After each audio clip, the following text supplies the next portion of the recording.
Welcome everyone to Nerd TV and the Full Throttle Sim Racing League on a beautiful Monday evening, I would say, at least down here on the Space Coast, that being on the east side of Florida here. But nonetheless, we're at South Carolina at Darlington Raceway for the typical throwback weekend that the real NASCAR drivers love to do, and the sim racing world also appreciates that. So you'll be seeing some schemes like some classic DW paint schemes. There's a Jimmy Spencer one out there. Got people running classic Dr. Pepper cars just because it's their favorite drink. You're going to see all that beautiful paint jobs out here tonight for a one-time showing. But my name, as always, is Jeremy Stanley, aka Jay Stan, above my head there, and then just to my right, again as always, Mr. Pashibia Nick. Welcome to Darlington, man. It's great to be here in beautiful South Carolina. Great track. We got to see it on Wednesday with the trucks, and yesterday in real life can be some exciting racing, especially when those tires start to wear off. So, always looking forward to this track. Yeah, the racing on Wednesday was pretty good. When they got spaced out, they had no problems. Richie Coy's just been pretty dominant on a rail recently, and Bobby Terrell as well, just on the Wednesday side, just locked up the championship on Wednesday. So he's going to show up this Wednesday at Kansas and just kind of run for fun, so to speak. And there's some guys with some agendas in the points situation right now that are looking to do the same, Ken. Yeah, it's pretty much a two-way battle. I think this one's going to come down to Richie Coy and Ryan Hedrick, and Ryan's sitting 18 points back behind Richie. Richie, dominant performance, the last couple of weeks, so I don't expect anything less from him. And see Brody, this is his hometown track, and we haven't seen him here in the Cup Series as of late, but I think he might jump in tonight on this one, Jeremy. We see he's second fastest right now, so and then right behind him, Brandon Oder, still running great practice times in that beautiful Jeff Gordon scheme from, I believe, 1997, maybe, from the Jurassic Park one. That was always a cool one, so there's some cool cars out here as well. Yeah, I do believe you're correct. That's from 1997, and yeah, Brody Hanna, you're going to find him in that Dr. Pepper car I mentioned on the intro there on the Martin Sports pre-race show. Yeah, he's going to do this thing at Darlington. He does not like these cars, but he loves this track. It's his hometown track, and his favorite soft drinks on the car. So you will find him in the field tonight joining these guys out here. Looks like we got just underneath 20 cars, I think, so far in the field. Should be a pretty good showing. And we also see Case McMullen. He's actually back in tonight's race. Yeah, it's nice to see Casey back. Hopefully all is well with him. I think it was about 2 weeks there that we didn't have him out here, and he's running a great, little DW Darrell Waltrip skin there. It's funny, their number 17, as he sees, gets a little bit of a kiss of the wall, and Darlington stripe right there on it. But I like how I just flip the numbers. DW 17, 71, just flip it up a little bit, but looks great on that one, and love how they kind of made that sponsor work with this. We were talking about that all the time, where you got to make the sponsorship fit on these cars to make these schemes work, and he did a pretty good job with that. Yeah, there's a lot of designers on the real life teams and just out there in general in the sim world that don't know how to do that placement correctly. There's a lot more open space, and some people felt confined to what they're used to having, which is that little space there above the rear tire. Now they got basically the whole side panel. So it is difficult for some people to get creative with it, but we're seeing more and more renditions of these this new layout with the number placement. And that 17, or aka 71, did a great job. The only thing I would say differently is we need some chrome on those numbers, Casey. Maybe he'll get that next week for us for the season finale if he does show up. But outside of that car is looking beautiful, and some of these other cars too. The 23 Brody Hanna making his return. He's got it in the normal placement there in the center of the door, just doing it classic retro style. Also, too, that 91 Xerox in Pit Road, Kenneth Scholes. That car's looking awesome. Yeah, there's a bunch of them out there that just kind of hit the mark on this one. Like I said, the only thing is he needs that chrome numbers, and he'll be rocking it. And it's kind of looking through here, Jeremy, and I noticed one thing. Second in points, Ryan Hedrick, not here yet. We got about 30 seconds left until we hit the time on practice, and he's got about 5 minutes of qualifying to jump in this thing. Hopefully he can make it, because if not, that might have pretty much locked Richie Coy into this thing before we even dropped the green flag. Richie Coy 18 points out ahead of Ryan Hedrick, the rookie contender here, trying to get the championship. And yeah, you're absolutely correct. We're just heading into qualifying here in just a matter of seconds, and your second place, Ryan Hedrick, not here. So this will all but seal up the the championship for Richie Coy. So it's going to give him and Bobby, going into Kansas with nothing but freedom. Yeah, hopefully we see Ryan jump in here. We got about 5 minutes of qualifying, make this thing interesting coming down to the last race at Kansas. But we'll see what happens in 5 minutes. And that is 5 minutes for qualifying, which that means it's time to get us off the screen so we can start thanking some people that allow us to bring this action to you guys every Monday and Wednesday night for the Full Throttle Sim Racing League. First and foremost, the league themselves. Appreciate you guys for bringing us on for a second season. 2022 Season B is ours for Monday and Wednesday. You're going to continue to watch us do this thing for you every Monday and Wednesday at 9 p.m. Eastern Standard Time. Get signed up if you want to be part of the awesome action on the racetrack. The league's going through a little season change. So that means in about 2 weeks, it's going to be a fresh set of points. That means we need a fresh set of drivers to come up and showcase their talents. And what better place to do it than Full Throttle Sim Racing, and head over to FTSR.net. Then thank you to Sim Racing Points, the official Truck Series sponsor.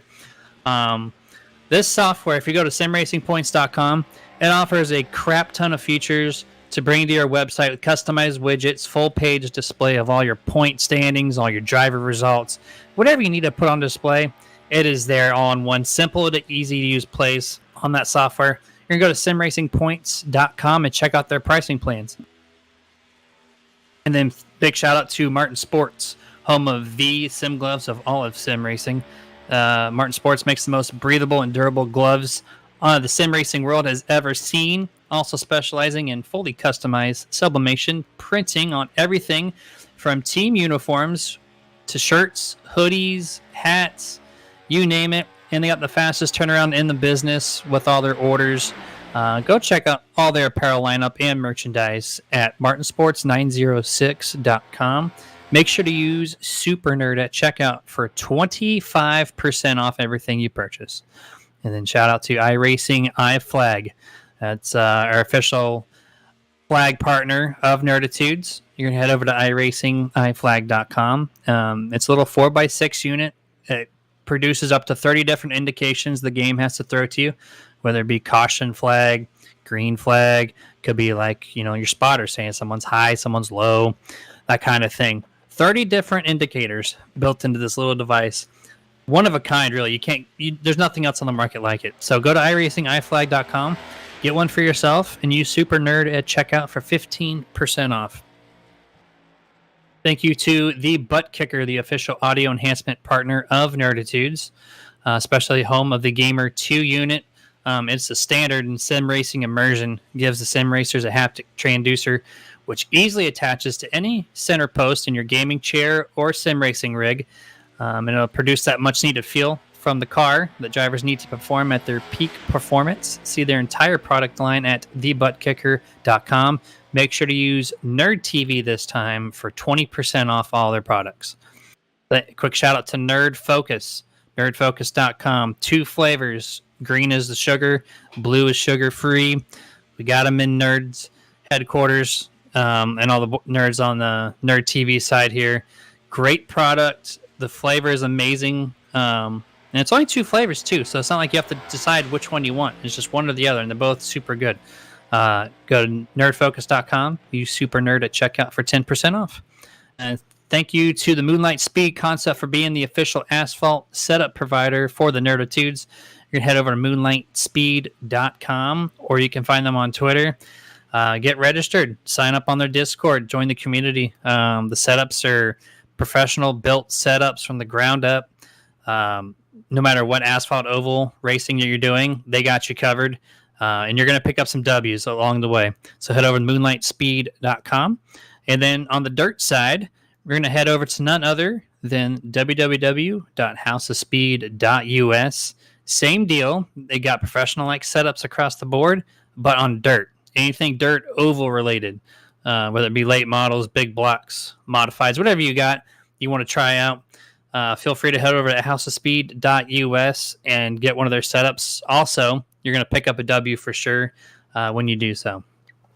All right, leaves about 20 seconds left in this qualifying session, Ken. It looks like everyone has taken the lap times that are needed. So if you want to go ahead and get over the starting order. Yeah, and we had a little quick breaking news too, Jeremy, coming out. The chats that we have open, everyone's free to join in. Looks like Ryan Hedrick is out of town for work, which we understand. Real life gets in the way, and that's what's coming in first. That's what makes us come out here. So he's out. He's out of town. Said congrats to Richie. So we'll miss you out here, Ryan, but see you next week. And let me run down that top order for you here. Taking the poll. Speaking of the points leader coming into it, Richie Coy taking the top spot. Stephen Wu Allen going to be starting out second. Casey McMullen going out third. Fourth is going to be Tony Solari. Fifth is James Wallace. Sixth will be Chuck Sweeting. Seventh is Tommy Brandon. Eighth is Wayne Grassy. Ninth, Sherwood Wilford. And 10th is Kenneth Schultz. Starting in 11th, they're going to find Brandon Elder. 12th place on his outside lane, Allen. 13th place, Josh Johnson. 14th place, number 37, Brian Dublé. 15th place, you'll find Brody Hanna. 16th place, you'll find Chris Beck. 17th, Chad Lang. 18th, Brian Bliss. And around on today's 19-car field, Mr. Steve Loomis in the 17. All have taken grid, so it looks like it'll be a 19-car battle here in the throwback weekend at Darlington. Yep, going to have 19 of them out here, Jeremy. I think that's close to what we had around in the truck race. So, that truck race started out pretty good. Had a couple of quick cautions there. Everyone trying to get their tires, warmed up and get going. And then after that, long green flag run. So I'm kind of expecting the same thing. I think we were talking earlier. You're thinking if we have anything, it might be late. But either way, we know there's going to be a long green flag run with these guys here at Full Throttle Sim Racing. Yeah, that's just the racing that you guys come and know, or to know whenever you watch us do this for you guys every Monday and Wednesday at Nerd TV. These guys don't like caution laps. They just try to avoid them, which, for a lot of people, it's a great thing. For some people, it might not be a good thing. But yeah, going back to the chats there, Ryan Hedder giving the big congrats out to Richie Coy. This does seal it up. So he is officially your 2022 Season 1 champion in the Cup Series, as long as he takes that green flag, which he is out on the track right now. So that will seal it up for him just a half a lap. So shout out to him as he's running that throwback card to his dad, Mr. Johnny Coy, running a very similar scheme, but on the classic body, not these new school cars. So pretty cool throwback when you can do it for your own dad. Yeah, it's pretty cool stuff, and you see him, this is dedicated this whole season to his dad, and he's kind of showing out this year, so it's nice to see it. Like you said, congrats to him, pretty much, and unless there's a 30-car field next week and something crazy happens, Richie's pretty much locked it in, coming to the green right here, so let's get this thing going, Jeremy. It's going to be a fun one. We got 146 laps tonight. Let's see if Casey McMullen can shake off what little rust he might have with that 71. Green flag is out. Late Larry, actually not late. He actually threw that flag early, so super impressed with him. He's starting to work on his talents finally, but they go into turn one side by side, and the outside usually prevails. This time it does, and the newcomer, I think it's his third week, Mr. Stephen Lou Allen takes the top spot. Yeah, we've seen a lot of speed out of him over the past couple of weeks as coming to the newcomer into the league, and he's showing that he can run out front with these guys, and as you mentioned, that high side basically has the best chance there on those start and on the restarts, and he took full advantage of that. And he's going to be coming here to lead off first. Ooh, we see on the inside there. He's going to try and save it. The Case McMullen. The rust is not falling off just yet, but he might have just shook it off. Let's see if he can kind of fall back in line. He's going to lose a bunch of spots there at that one there. Yeah, that's like a dog in water. He shakes off all the water. He just did that with all the rust. Hopefully that's the only time we see that, but he's playing it cautious there on the apron of turn 1 and 2. He's going to lose a handful of spots, drops back to about 15th place, re-enters in just behind number 23, Brody Hanna. Looks like someone else also coming down pit road a little early. Nope, it was actually the 18, Brian Bliss, a little.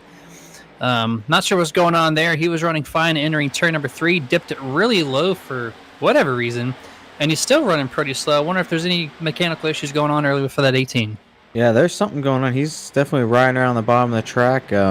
We know he's been out the last couple of weeks, so I'm not sure if that has anything to do with it, but looks like he tried to come down pit road and just missed it and kept going around, so we'll see if he can catch it on this lap go. But still looking ahead, Jeremy, Stephen Wu Allen running that top spot, and we saw Case McMullen coming off turn 4 there and just came down to the inside. I think he realized, I know I'm fast, qualified third, have the speed.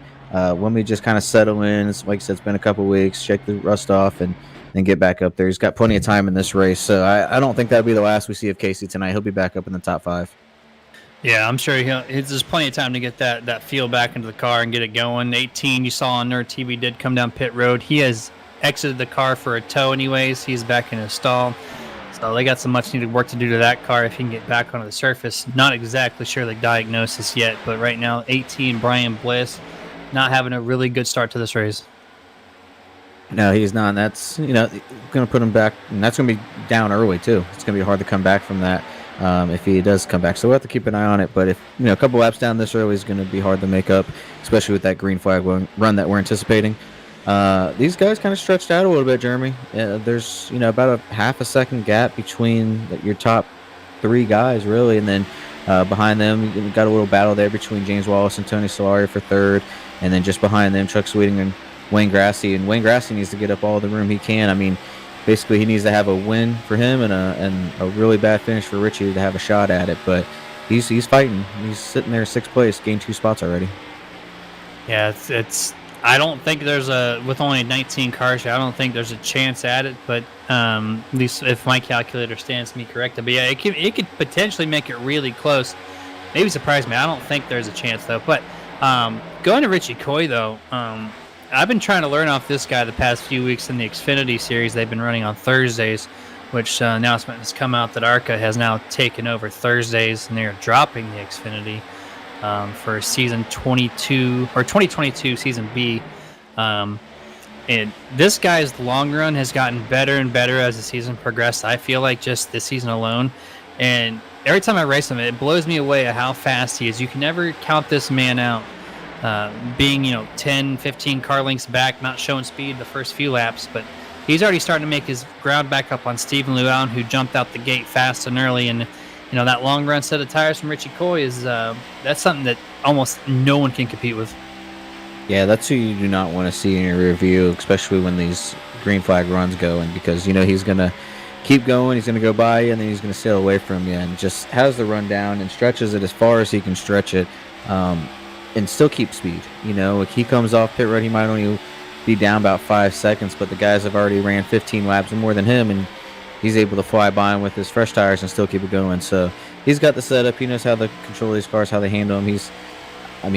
Him and Brody are the only ones that had the multiple win season so far. So you see here where Steven's going to let Richie go on the inside, take that number 1 spot over, and that's going to new leader, 19, Richie Coy. Yep, Steven knew he was coming real quick, so he said, all right, I'm just going to let you take the inside in turn number 1. It is all yours. So that makes the second leader of tonight's race, Mr. Richie Coy, taking the top spot. Let's see how long he holds this lead. It looks like Steven's not letting go, though, as he keeps only about a car length space away from the 19's rear bumper. But I also see that number 11, Mr. Solari, making a decent charge here with James and Chuck behind him. Yeah, nice little grouping here. It looks like Tony's going to let him go, though. He knows that James is a little bit faster. You're going to see James jump up there and see if he can make a run towards these guys here up at the front. He's been slowly making his way through the field here. He started in 4th and then dropped back a little bit on that start and then is able to kind of push his way through now. Chuck's going to have to – or not, sorry. Tony's going to be watching out for Chuck there because I think Chuck's going to try and make a move on Tony as those two have been kind of moving their way through as well. Yeah, it looks like James had just passed Tony Solari that last lap too, brings him up to 3rd place, and it looks like Mr. Wallace has got some speed on that number 67 Chevrolet. When he passed Tony Solari, he's already gained about 4 car lengths in front of him, maybe 5 at this point, and he's running faster lap times than Stephen Llewellyn for sure, and matching if not slightly better than Richie Coy as well. So we might see a contender if he keeps his pace up. Yeah, wouldn't be surprised to see him coming through because he has been picking up speed through since the start of this race, and another one that's coming up through the field as well. And I expect, I think that's Brandon Elder I see down the inside here on the front stretch. Hopefully not some more tough luck for Brandon. A great, qualifying effort and practice run, and maybe some more bad luck. But back to us saying with Brody Hanna, he's coming up through the field, Jeremy. He's sitting in 11th place, trying to make his move around Wayne Allen for that top 10 spot. Yeah, I'm seeing some damage on the 51. I'm curious to know what this replay looks like on Nerd TV. We got a shot of it here, and he just got loose, and heavy contact to that inside safer barrier. You can see that left front fender all jacked up. Heavy impacts, and on my live screen, I'm seeing him making that pit stop here on lap number 13 to get those damages repaired. Heavy impact, though. I'm sure he's all but close to that meatball flag, and that car can't be driving good. His season this year has kind of remind me of the season Ricky Stenhouse had before he won the championship in the Nationwide, previously Nationwide, Xfinity now. But just no matter fast cars, was out there running fast times, competing, and then whatever could happen would happen, and it just take him out. And that's kind of what's been the season so far for Brandon. Unfortunately, had the speed, just not having the luck out there. And as I was mentioning, Brody Hanna, Jeremy, he just went around Wayne Allen. That's going to put him in 10th position. So he's, as we were saying, making his way through. And we know he's fast. 3 wins on the season for him as well. So him and Richie Coy, the two Fury Motorsports guys, are only 3 wins, multiple wins this season, and both have 3 each. So it'd be nice to see those two battle out, see who gets number 4. Yeah, Brody is making that charge inside the top 10 finally. Kicking back over to Brandon Eldon at 51, though. Going back to the real-life race there on Sunday. The Jeff Gordon throwbacks, they're not the favorable pick, it looks like, with William Byron getting stuffed by Joey Logano. And then you come here on Monday and you see the 51, that Jurassic Park throwback, get put in the wall due to a self-spin there on 13, or lap 12 rather. So definitely not the driver, I guess, to be rooting for, to be driving their car for this week. Yeah, it's not the Gordon look. I mean, it was pretty good at almost the end there yesterday for William, but Joey had other feelings on it. But as we see, kind of looking through the field here as well, everyone's kind of getting loose off of 4, and we saw that in real life yesterday. I mean, we saw it with there was Brody right there, got a little loose coming off of 4 as we're talking about it, was able to collect it. But we saw Ross Chastain in real life. He even had the incident coming off of 4. So that's the little treacherous spot with these cars right now has been off of 4. Yeah, no, off of 4 so far, and you got a great shot here off turn number 2 as these guys are full throttle on this exit here. Great little wall shot here. You see everyone drive by. Steve Loomis just drive by. I think it was the last car. And then an excellent wall camera here just on the exit of 4. I have not seen this camera in particular before. It's kind of a cool angle to watch them go down the front stretch. But as you see, these cars are pretty spaced out other than that little train up there, fighting for the top 10. About 5th place through 8th. Looks like it's a pretty tight battle. And then once again, you're going to find 9th place through 13th. They're kind of grouped up. Everybody else is spaced out. And Stephen Lew Allen has not given up that race lead. He's still only 6/10 off of Richie, matching his lap time every single lap. And kind of looking back through the field, I saw Brian Dubois sitting on pit road there as you were coming down pit road, and I went back and looked on lap 17, got loose there coming off of 2, and kind of the same thing Brandon Elder, just took it right to the inside wall and smacked it hard. You see the damage there on the both sides, really. He hit the outside and the inside wall at some point in here, but hard damage, put him on pit road. That's gonna probably either end his night or put a damper in his night, but he's going down 2 laps down now, so he's joining Brandon Elder and Brian Bliss as the multiple cars lap down. I put 16 on the lead lap right now. But yeah, Stephen Lew Allen, Jeremy, he's still fighting strong. He's only less than half a second back.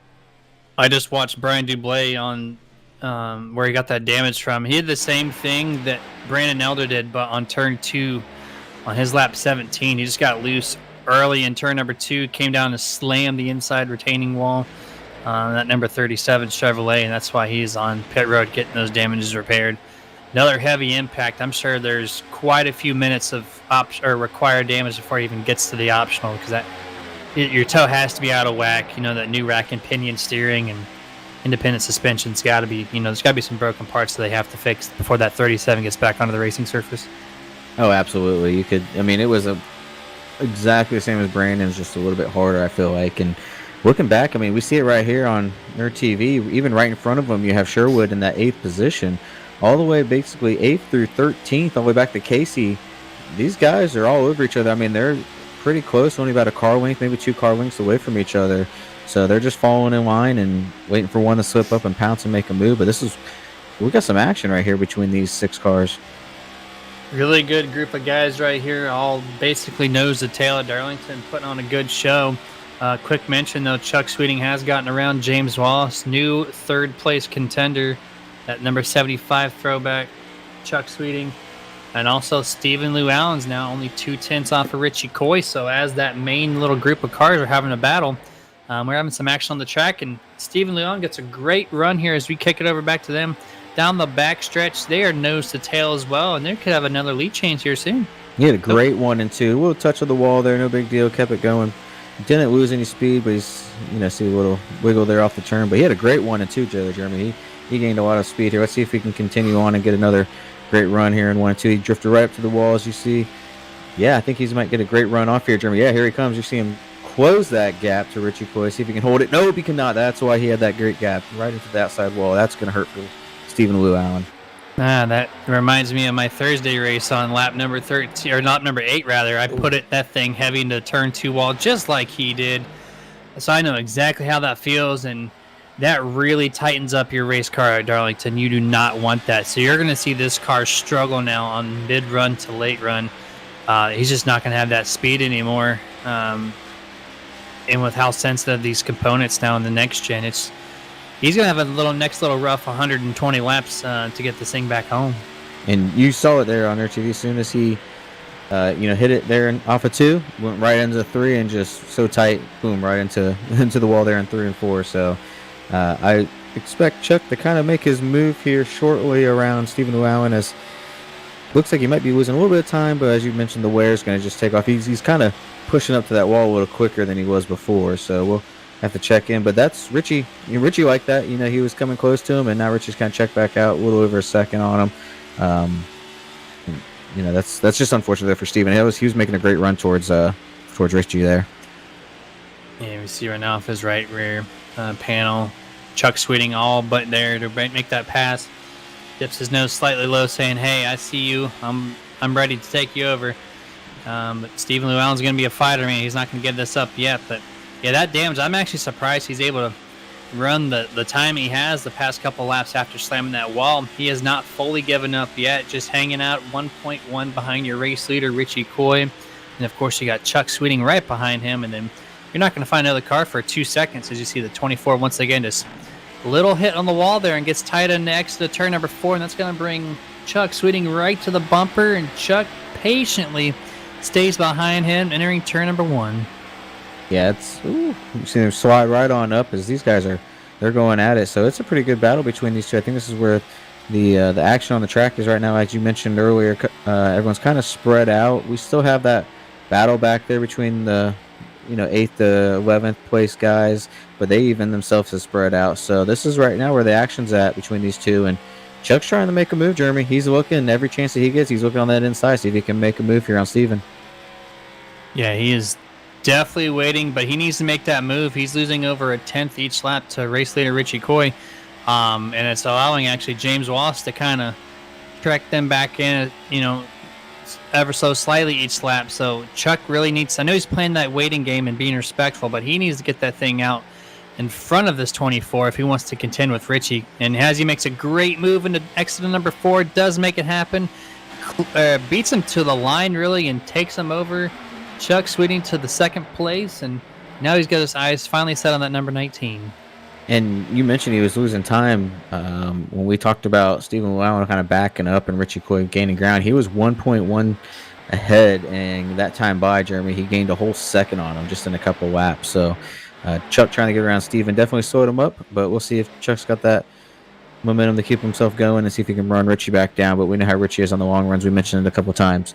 But great pass. And we saw he went a little bit wide. We saw on Wednesday when Brody tried to make that pass, and we had a little, whether it was net code or what it was, at a little close there. So Chuck made sure he went a little bit wider on that pass so we don't have any issues like that tonight. Yeah, the last lap by Chuck Sweeting barely faster than Richie Coy, but he had just gotten around Mr. Lou Allen, so this lap will be the telling sign of how much better or how equal he is to the 19. You see Richie cross the line right now. We saw my end anyways. Looks like Richie Coy last lap 30.627 to Chuck Sweeting's 30.558. So he's still a 10th faster afterwards. And a pretty good shot, by the way, from the number 33 rear bumper cameras. You see Brody Hanna tag the wall a little bit, kind of putting a little damper on that Dr. Pepper thing and lost one of its flavors hitting that wall. Yeah, I mean, he's got 23 of them, and his car's 23, so it just works out perfectly to be running that scheme But he's trying to run down that Pizza Hut because he's like, Pizza Hut, little Dr. Pepper. Let's kind of mix up the party here. As Brody into the outside wall there, just a little wiggle and cut down to the inside. Great save by him. We kind of got a little battles of the soft drinks between Mountain Dew and Dr. Pepper there.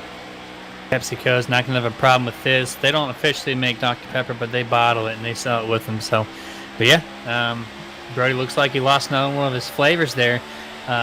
Really just damaged the right side of the car, and once again, that's going to present him with a little bit more tightness. As you see him now going right back to the number 4 of Chad Lang, as he is on his bumper looking to maybe take over that position. And you see Chad Lang there in the 4 running the old school Bud King of Beers, Budweiser, the Ford Mustang there. So nice little throwback on that bright red Budweiser car. Can't miss that. So great addition to this battle here we have with the drinks that we got up front. And that's kind of looking ahead, I believe. Did Lane? Nope, I thought Lane got ahead of Sherwood there, but it looks like he's catching him a little bit. Lane Allen there coming up back up on the 33 of Sherwood Wilford there. Yeah, just ever so slightly making gains here. You see the 4, Chad Lang finally making that inside attempt to Brody Hanna. Brody gives it up there on the very late part of the entrance of turn number 1. And so that's going to be a spot gain from Mr. Chad Lang, moves him inside the top 10. Yeah, and I was going through the field and see how many, Darlington stripes that we have on everybody, and there's, everyone looks like they kind of did their part and added to it and took a little paint off the walls. So the outside walls are not safe from anyone. I think Sherwood, he looks like he's relatively clean, especially in that bright green car. You can't miss that one.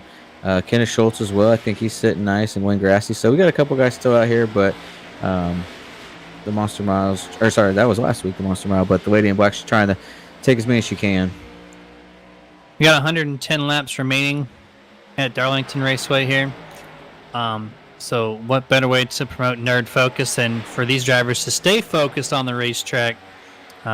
It's the ultimate drink to keep that focus in check, get you done with another hour and a half or hour of racing, whatever's left of this race from the Lady in Black. So you're going to head over to nerdfocus.com, super nerd at checkout, 10% off of their drinks. And trust me, the drinks are super tasty, really good. Make sure to pick up at least one of their cases. If not, try both flavors. They're both really worth it. It looks like the 23 Brody Hanna coming down early, lap number 38. Probably starving for a new set of Goodyear tires and to get that damage repaired to get that car in optimal speed as he makes one of the first green flag stops of the evening. Yeah, I was just noticing that just as you called it out as well, and I'm hoping that he's just coming down for an early stop and getting some damage and not calling it tonight. I know he's not a fan of these cars, so hopefully he's just getting some damage and he'll be back out there. So keep an eye on that. As we see there, the 57, they're going around that Heinz ketchup car. That's a great looking throwback scheme as well. The run not as well as he'd like tonight, but still got plenty of time there. Josh Johnson in that 57, he's sitting there, started 13th, running 13th. Brody Hanna is coming back onto the pit surface, so he's just making an early pit stop, maybe fix a little bit of damage as well. He's just running a classic Jimmy Spencer race right here, just doing his own thing. He didn't win too many wins in his career, but just kind of doing his thing. And that's a pretty cool looking car, I would say. It's one of those paint jobs I've always kind of admired, but he's running 13th right now, started 13th, running 13th. So just running his own pace, not doing anything too crazy or whatnot. Just kind of got a little damage. That's going to hurt his car performance a little bit as well, which it's a very common story at this point to see the right front fender kind of beat up a little bit here at Darlington. We're 40 laps in, and I think there's already like 6 or 7 cars that have that identical damage. So, Lady in Black's not too friendly this Monday night. No, she is definitely not. She wanted to add to it, but Jeremy, take a look back there. That blue car just reeling Richie in. He's under a second now. He's gained just over a second, 1.1. This is going to probably possibly slow him up a little bit here. Got Richie Cooley and Brody Hanna. Brody's got the fresher tires, so he's going to go around him. Trying not to slow up his teammate Richie Cooley as much as he can, especially with the way that Chuck's coming around. He's still gained a little bit more that lap as well. So I expect Chuck, Jeremy, he might be creeping up on him. I'd be intimidated if I was Richie Coy. Usually he's a master at this late run strategy, and Chuck Sweeting's like, hey, what's up, man? Here I am. Yeah, you knocked me back. He was 1 second back, got pushed to 2 seconds back, trying to pass Stephen Lou Allen, and now he's back to underneath the second. That just shows how fast that car is, just each lap ticking off a tenth, and now he's there. He's 0.484 away. That's a half a second, just under. So in a couple laps, you might see him on that rear bumper, but not sure when the pit window is opening up. We saw Brody make a really early stop. Most of these other guys have stayed out. I think all of them have at this point that are in contention. So curious to know when that opens up. But yeah, that 75 is super impressive right now. And we've seen this all season too, when these guys don't get caught up in anything as far as a wreck or some troubles early. These two are the ones going at it. They've been fighting back and forth, and that's even if it's in the trucks or the cup. Mainly we've been seeing the cups, but it's been these two for quite a few races. As we see great run there coming off of the 2 for Chuck, and he's going to run Richie down going into the 3 and 4, and he's making a great run here. And I'm not sure if Richie's tires are actually going a little bit more than Chuck's are. Like you mentioned, he's the king of it so far, these late runs and preserving those tires and keeping that speed up. But Chuck is just getting a great run off these corners. Yeah, it looks like Richie's slightly better in 3 and 4 than Chuck is just an absolute beast right now off of 1 and 2. What I've noticed, he got a little bit of loose there, so it's kind of bring it back to about 4/10. But what I'm noticing too is Chuck in 1 and 2 is his car rotates a lot better in the center. He drifts it up a little bit higher, gets a little more off the throttle. You see his run kind of temporarily stop in the middle of the corner. He makes that dip down to the bottom of the track and just gets a great launch. He really straightens out that exit and gets all that straightaway speed to his advantage. You're probably going to see it right here off the back bumper of Richie Coy and off the exit there. And actually, Richie's kind of matching his pace the last 2 laps. I expected that to close him up, but Richie's actually holding his ground here. Yeah, Richie was like, okay, who knows? He could have been just kind of hanging out there. I don't think with that gain that he was, but he's, like you said, as soon as he got there, it's one thing to catch somebody, it's another thing to pass them. And Richie's kind of running a little better line now since Chuck caught to him. But we still see that great run by Chuck. He's going to have a nice run here off of 2. He's going to see if he can come to the back bumper of Richie Coy. The last time we saw it with Stephen Lown, it was a little bit too much, and he ended up in the wall. So hopefully we don't have that happen with Chuck, as he's getting these great runs. And as you see right here in 3 and 4, just close up. But as you mentioned, Richie just has a better run off of 4 than Chuck does right now. Chuck kind of awesome there, run right in the middle of 3 and 4, and then just had to give it up, or else he was going to tag the outside wall. Let's see what he does this time around. And 1 and 2s are still on board with the 19's rear bumper. Looks like Chuck Sweeting has a pretty good solid turn 2 this time. Going to use a little bit of that draft to bring him in closer. He's within 2 car lengths right now, heading over to the lap number 50. Yeah, as we got 50 down, coming up here shortly, so we're under 100 now remaining. Great little battle that we should be having here with Chuck Sweeting. Is he's just getting there. I'm just waiting for him to see if he can pull up a little bit closer and put a little bit of pressure there on Richie. And it could be that clean air too that was helping Chuck kind of get up to him. And then once he gets right behind him, his car just handles a little bit differently. So we'll have to see how it kind of plays out. And looking back through Kenneth Schultz, he went ahead and let Sherwood by. So that's going to put Sherwood in that 6th position. These guys here still kind of battling out. Lane Allen, Chad Lane, Chris Beck. Those guys are battling it for 8th, 9th, and 10th. As you see, even the 4 there of Chad Lane, he's going to try to make a pass here. So he's going to get around. I believe that's going to be Kenneth Schultz as well, that 91. So he's lost quite a few spots. As soon as we took the cameras off the 75 made his drop down to pit road. Chuck Sweeting giving up 2nd place to get 4 fresh set of Goodyear tires and a full tank of Sunoco fuel. One of the leaders to first come down pit road. Let's see how this works for him. And I know Richie is noticing that, of course, and I'm sure that everyone else is going to be coming down shortly since he is.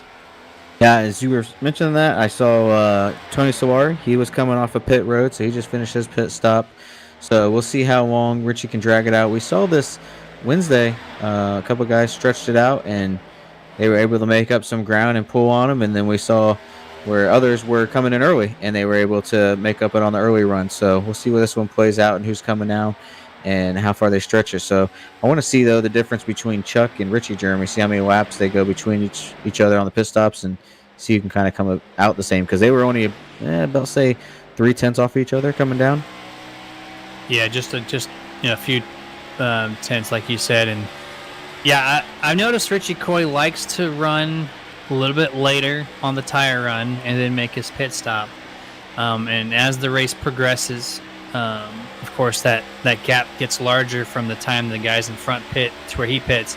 And that long run typically works for him so well that he takes advantage of it. But this time, seeing that Chuck has a faster long run car, at least it seems like at this point on this first run, I don't know if the strategy is going to work the same. And right now, how his car's, it's about a second slower than Chuck Sweeting's at this point. So Chuck's going to make up a lot of ground, but it's going to take Richie to kind of conserve those tires a little bit early after he gets his pit stop taken care of to kind of, make up that ground and maybe get back at Chuck. Yeah, and Tony Solari is going around Richie Coy there. Got a little close call there. He's got the faster tire, so he's able to go into the corner a lot quicker than Richie was there and was able to break in a little earlier and got right on the back bumper. I thought we might have a little accident there, but let Tony go by. Tony's going to go ahead and get his lap back, but Richie's still running out there. You got Stephen Wu Allen. He's out there as well. James Wallace, Wayne Grassi, Chad Lane. They're sitting your top 5 guys right now, so we'll see how far they stretch. I think we got 8 right now still on the lead lap. That should have come down for pit stops. Second place, Stephen Lou Allen's a whopping 8.3 seconds back. James Wallace in third, 8.9 seconds back. So minus the Richie and Chuck show tonight here at Darlington, everybody else is just not really there as far as the long run goes. The short run, these guys are on it for a while. Then we saw Steven plow the wall, and that's where his car started to drop back, got super tight. James Wallace has identical damage on the right side of his car, so we know that car is also pushing tight. And it really just shows how much that right side of the car matters, especially at a track like Darlington, because you need all that side force you can get around these corners. And when your fenders are all crumpled in, it obviously is posing some challenges out there. Yeah, I wish, Stephen Allen he had a great run and got into the wall, unfortunately, but I wish he would have kind of kept it clean because I want to see what he had for these guys because he was running up front early, like you said, and then he was able to make a run back there on Richie Coy. As we see Richie Coy right now also sitting on pit road, so he's going to, your leader coming down pit road now, it's going to put Stephen Wu Allen to the lead point with James Wallace and Wayne Grassi still there, yet to come down pit road. So I think we had about a 7 to 8 lap difference between Chuck and Richie Coy there. So we'll see how this one cycles through. And I think I just got a little on the radio there that Chuck is blinking. So hopefully he can get that under control as well because great run that Chuck's having. I don't want to have that any internet issues or anything like that go wrong. Yeah, Chuck's actually fully off the screen. It put me into the overhead track view. That's never a good thing to see, though he has not been kicked out of the server yet from dropout. So, there he is. He finally appeared back on my screen. But as that was taking place, we did see Richie Coy go down pit road. He did make his green flag pit stop. He dropped all the way to 1 lap down, 1 position behind Chuck Sweeting. So they're now currently holding 7th and 8th place, respectively. But Chuck Sweeting, of course, is just driving through the field as he's got, 50 lap fresher tires? Yeah, I believe so. I mean, they started coming down. Yeah, came down right around that time. So, let's see how far he's headed. Richie here, he's got about half a track. So, we'll see where it kind of cycles through once they're all said and done. Because Richie's got his fast tires going now. So, but you see, just look at Chuck right here going around the 4 here of Chad Lang with fresh tires. That car is just on a rail right now. So. We're 60 laps, Jeremy. We're coming up here on halfway, so we see maybe if this thing goes green, another run, we might only have 1 more round of pit stops. We'll see where these guys kind of cycle it through. I'm sure he feels like Superman right now with those fresh set of Goodyears compared to everybody else. He's just driving by them like they're sitting still, so to speak. But, I mean, he is driving through a lot of lap traffic, so it actually has kind of slowed his run down. I noticed when he was passing the number 4 of Chad Lang and a couple other guys, his lap time suffered. He I think at one point he matched the same lap time as Steven just because he had to go around so many cars. So kind of hurting him there. Early on in this second part of the green flag runs that you're going to see here, there's probably 1 more green flag stop before these guys are said and done, unless there's another caution. But Chuck's found some open air this time, and he's already gained 2.5, 3 seconds just in a matter of a few laps because he's found that fresh air. And I think we're sitting just 3 drivers have come down pit road. Your leader, Stephen Llewellyn, second place, James Wallace, and Casey McMullen, who was in third, now is in fourth because Chuck's got around him on those fresher tires. So those three have yet to come down pit road. So with the way that you see, especially if you're Casey there, you see Chuck go around him, you might be considering maybe I should come down pit road and get some of these fresh tires because, I mean, you can see the gap right there that he's pulled on him, Jeremy. It's just a crazy difference. Chuck Sweeting's last lap, even driving through traffic, 29.8 seconds. Then you had Chad Lang, who just passed a few laps ago. His last lap was a 30.3. So clearly a huge speed difference there. And that was with Chuck going around him as well, too. So, like, that lap was kind of affected as he ran getting around the 44 of Mr. Beck and that Ford Mustang. Just kind of picking these guys off one by one. Chuck has moved himself up to third place. Richie Coy is currently fifth, one lap down. He's the first one lap down. So thankfully for him, if there's anything that goes away and there's a caution, at least he can get his lap back. But he's going to be able to get around these guys real quick and get his position back. He actually just, as you were speaking, went around Stephen Llewellyn right there, got his lap back, so he's going to be back on the lead lap, fifth position. Him and Chuck were able to get their lap back through the round of pit stops here. So great run, and I might have to look back. Casey, I'm not sure if he made his pit stop yet or not. The way that he went around, I'm going to say he didn't, but he's sitting in between Chuck and Richie, who have made their pit stops. So if he hasn't, then he's going to have to come down and get that speed picked up. But as we see, they fought their way back. It's going to put Steve Loomis now first one lap down if we have a caution come out. Yeah, Casey McMullen last time 31.3. That is definitely not a fresh tire lap. He's still looking to come down pit road. Really surprised he has not done so. Hanging out here 64, 65 laps in. Just kind of throttling this thing nice and easy around every single corner. Make sure to not damage up that car as you still get to the loose there. But going back over, you see James Wallace there in that 67, currently holding second place, 1.3 seconds off of Stephen Llewellyn. Now, one of those guys who has not made his pit stop yet. His last time around the track was a 31.48. So again, just a couple seconds off of the fast pace around this almost 2-mile racing facility at Darlington. So but he's got that damage too, so it's definitely not helping anything. And we saw this a couple weeks ago, Jeremy, where they made it a one-stop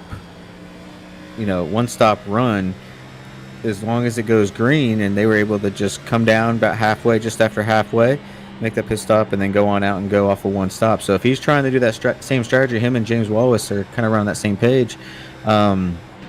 It could turn out for him. I mean, we're almost coming up on halfway.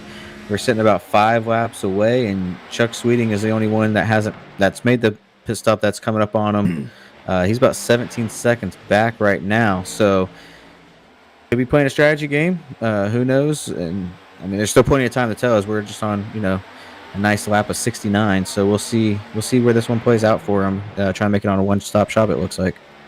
That was a nice call out there for sure. And join the chats, guys, by the way, while these guys are just kind of figuring out strategies. Join us on the chats, YouTube, Facebook, Twitch. It all goes into one chat box, and you can get shouted out real quick. Our producer, Dustin's usually pretty on it, so please feel free. Interact with us while we're calling each and every race every Monday and Wednesday. Not just tonight, but every night, You see Ryan Hedrick already do so with an early shout-out congratulating Richie Coy, and we'd love to hear what you guys have to think as you guys watch these guys take Darlington, especially tonight. Also, I want to do a quick shout out to Martin Sports, home of the sim gloves of all sim racing. Hashtag get a grip. They are the Lucky Dog Award receiver of that award. The gloves are second to none. I know we all at the Nerditudes have these gloves, and you can run like a 2-hour race and not have any sweat on your hands, and it's quite a pretty unique product, especially for me who has really sweaty hands during like an hour-long race. I can do an endurance thing and my hands are still dry. So head over to martinsports906.com and pick yourself up a pair of gloves. They have quite a few options, really cool designs, and they're super comfortable. So once again, martinsports906.com. Super nerd at checkout. 25% off everything in the shopping cart. Yeah, let's hear it. Same Super Nerds we have out there. We're wearing the jerseys tonight. Super comfortable. So go out there and get yourself some and put an order in. Um, you know, I think we're going to be shown here very soon. If you haven't seen, if you missed the pre-race, yeah, got them right here. Got the jersey. So very comfortable, lightweight. Love them. And Jeremy, I think we're getting ready to come up here on halfway. We're just about a lap away from halfway through this one, as we see Stephen Luau, and he came down pit road. James Wallace, though, he's still out there running that top spot. Shout out to Brody Hanna with an epic save there off the exit of turn number 4 as well. What a handful that car is, and he was able to manage that save. Super good save there by that Dr. Pepper machine. As we're going to try to get you a replay of that one. Just kept it off the wall somehow. You saw the dust kick up on the bottom of the track. He came back up. I thought he maybe was going to overcorrect. Did not. Able to keep that thing going. Definitely lost some ground, though, for sure. As you're going to see him right here at exit of turn number 4. Just really throws it down. Almost overcorrected, and then saved just enough to keep it going. Awesome driving there. Yeah, Wayne Grassy went ahead and got around him, and he's the first one. Brody's the first one lap down, so that caution comes out. That put him back on the lead lap. We got 5 right now, still on the lead lap. They're waiting for James Wallace to come down pit road, but as soon as he comes down, again there, what a save that we saw there on Nerd TV. I believe was that a different run, Jeremy? I think that was twice that he's done that now. Yeah, no, I thought we were still on replay. He came back with that replay transition, and he found himself doing it once again. But no, that was actually a live shot there. So Brody Hanna still showing that car being a complete handful. Side note here, James Wallace has made his pit stop. That brings Chuck Sweeting to first place, Richie Coy second, 6.5 second advantage, and that kicked out a lot harder right there as he barely makes contact with the inside retaining wall. Brody looked like he had that corner good up until that last part, and it looks like he almost had some tire spin, it seemed like. That car kicked sideways in a hurry. Yeah, that was a heck of a save there. And, we mentioned how many lap difference here Chuck came down compared to Richie, and I think it was we were thinking maybe 7 or 8 laps there. And Richie's now 6 seconds behind Chuck, after all these pit cycle kind of came through, and he gained a little bit of ground last lap, so he was sitting just about 7 the last time by. So coming down early, Jeremy, Chuck was able to gain probably about a second a lap, I would say, and put a little gap there on Richie, and now it's going to be on Richie to get back to him. We still see that he's still a little bit faster, about half a second faster there on that one, so his tires are a little fresher, but he's got some room to go, and has some lap traffic to get through as well. This is Richie's favorite time of the day, when he has the car set up for that long run. He is in control of his own fate now at this point. We're just past halfway. And yeah, he was actually, whenever they both got back to the lead lap, there was an 8-second difference between the two. And now there's just 5.5. So that car is a lot quicker. As he gains a whole second, really, that lap. So 6.4 back off of Chuck Sweeting this time. So actually, no, did he lose? He actually lost ground. I'm sorry. My math was completely wrong. He lost a second. So I wonder if he overdrove that thing that time around, but don't see any damage to the car. So he might have just, I didn't see exactly what happened to him, but that car nonetheless is still faster, obviously. I'm sure he'll regroup with that. But while he does so, usually around the halfway point, we'd like to give a visual thanks to all of our sponsors. So I would like to go do that. We're going to go side by side. We're going to take a quick commercial break. We'll be with you guys in just a few short moments.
Are you ready to chase the moonlight?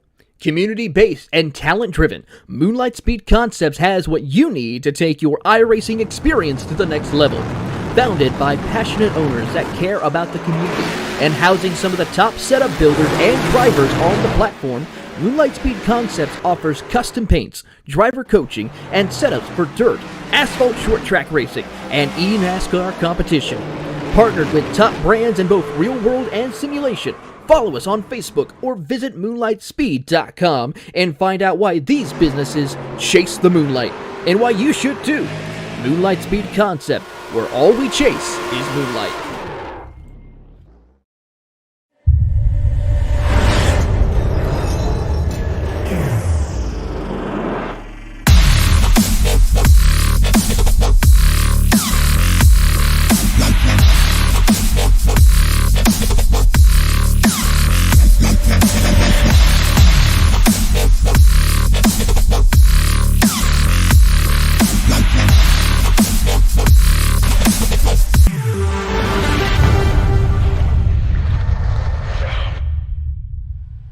Welcome back to full screen coverage of the Full Throttle Sim Racing race at Darlington Raceway. During the break, I went ahead and talked to my math tutor and asked him how I did math correctly or incorrectly, and I think I got it figured out. Richie Coy has gained about a second and a half since we kicked it over to commercial break. He's just 5 seconds out of Chuck Sweeting at this point in time, and right before we went to break two, we saw Brody Hannon get loose a couple times, and that car's looking beat up and running pretty slow right now. Still making some lap times, though. I know he's not a full-timer in the Cup Series by any means, so I don't expect him to be out there, running the fastest he can. But I guess for what that car, what kind of condition it is in, I think he's doing all right. Yeah, he lost the top spot of being the first car lap down if we do have a caution come out, but Lane Allen took that spot over. But he's not giving up on it. He's going to see if he can get him back in, and that the math instructor there that you have also said Chuck Sweeting equals bad fast. I mean, he's still running quick times. He's gaining on Richie, or Richie's losing on him. Either way, he's still pulling away. He's about 5.5 seconds back. So all that time that Richie gained since we were on commercial break, he's trying to get it back from him. So Chuck is just putting on a good pace, and we know with his car in that first run, he definitely has a good long run car. So one more round of pit stops for them. I would imagine coming up probably 110 range, somewhere around there, 105, 110. So not there quite yet, but we're getting pretty close. Yeah, it's huge there for Sweeting. He's actually picked up 7/10 the past 2 laps over Richie Coy at this point. I know when you come back onto the racing surface after a green flag stop, you have to deal with lap traffic. That's just part of racing. And Darlington especially is one of the most difficult tracks to pass anybody, no matter what part of the track, because these corners are so thin. There's a lot of asphalt, from the wall inside to out, but the actual racing surface just a few car lengths in width. And so when you come up in a car in a particular part of the corner that you need and you don't hit it right, it can really throttle your performance. And that's kind of what we've seen here with Richie Coy being 5.6 seconds out that last time by. That car was the dominant car up until the very end of the green flag run for him and Chuck. But after going through the lap traffic and everything, Chuck Sweeting kind of preserved his tires a little bit more and had to deal with less traffic. So he's took a huge advantage of this, and it's showing right now with that 5.5 second lead. Yeah, it's definitely showing for sure. And looking through the field, Jeremy was trying to see what's going on, and we got Chad Lang and James Wallace. They're kind of making their way up through these two with the same speed. They're kind of on the same pit strategy. They just went around Sherwood and took over that spot from him. As we see, it looks like the 67 of James Wallace is going to be going around the 4 of Chad Lang. So he's going to be taking that spot over James's. He's going to put him in the 8th position. He's going to try and make his way up to Brody Hanna that we see here live on Nerd TV. And he's not far behind him, James Wallace. So we might be seeing James Wallace creeping right in front of Brody Hanna here not before too long. We see him right there at the end of the camera shot there. Yeah, that's the tail end of Brody Hanna looking back to turn number 2, and that white car way behind him, that is James Wallace, but he will be up to his bumper in a matter of minutes. As he is he is the only guy I think that pitted halfway point for his first green flag stop. So that car only has about 16 laps of wear on him compared to everybody else, which has 30 laps plus. So he did take a temporary hit, staying out so long, but now he's going to reap all the benefits. I think he's going to be one and done as long as this race stays green the rest of the way. So I would imagine him picking up quite a few more spots. And Brody just having a tough night. That he hit off the wall there, as we mentioned. That slowed him down a lot, and his car is just feeling it for sure. Probably super tight from hitting that wall and pushing a lot. And we see James just in one lap go from being pretty far back to right up on the back bumper of Brody. So he's going to see if he can put quick work on him here with the fresher tires and see if he can run down Wayne Allen. That is your first car one lap down for the Lucky Dog, and Brody's going to go on the inside. Let James go. It's going to clear the way as you see Wayne Allen up there in front of him. See if he can chase him down. Brody coming down pit road. This is kind of right in line to where he was making the pit stop because he did the early pit stops, Jeremy. So we see Brody Hanna coming down pit road right now. Yeah, I think it was lap 38 that number 23 Brody Hanna made his last stop. So that's going to be about 55 laps since his last pit stop, which this should be his last green flag of the night. Going to come down, maybe work on that repair a little bit more, get some 4 fresh Goodyears once again, and set him off into the sunset. Hopefully he can keep that car clean the rest of the way. We're going out front here, or kind of toward the front. We see a nice little group of cars here. Chuck Sweeting actually leading the way here in turn number 1 and 2, going around some lap traffic. And we talked about that. It kind of hurts your performance. That's actually helping Richie Coys. He's now 4.8 back. Yeah, Richie Coy's making up some ground here, Jeremy, and it's just the lap traffic is causing, he just got by Sherwood there with Wayne Allen as those guys are trying to battle it out as well. So, kind of fighting all over the place. You see Sherwood, he's 2 laps down now. That puts him 3 laps down after he just got around, and then Wayne Allen still 1 lap. He's trying to get his spot back the old-fashioned way. Chuck's just kind of got that blistering pace, but yeah, that lap traffic, Jeremy, you just got to time it right, and it's hard at this track to get the timing down for it.